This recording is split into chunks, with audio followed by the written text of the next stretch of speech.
blender is a versatile tool used in laboratories for various purposes. It can be used for mixing chemicals and creating solutions with precise measurements. Blender's powerful motor ensures efficient blending and homogenization of substances. It is commonly used in biology and chemistry labs for sample preparation. Blender can also be used for emulsifying liquids and creating stable suspensions. Its compact size and easy-to-clean design make it ideal for laboratory use.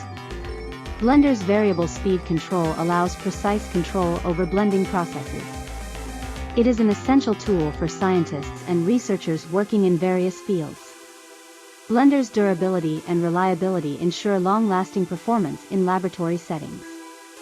In conclusion, blender is a valuable asset in any laboratory, aiding in various scientific processes.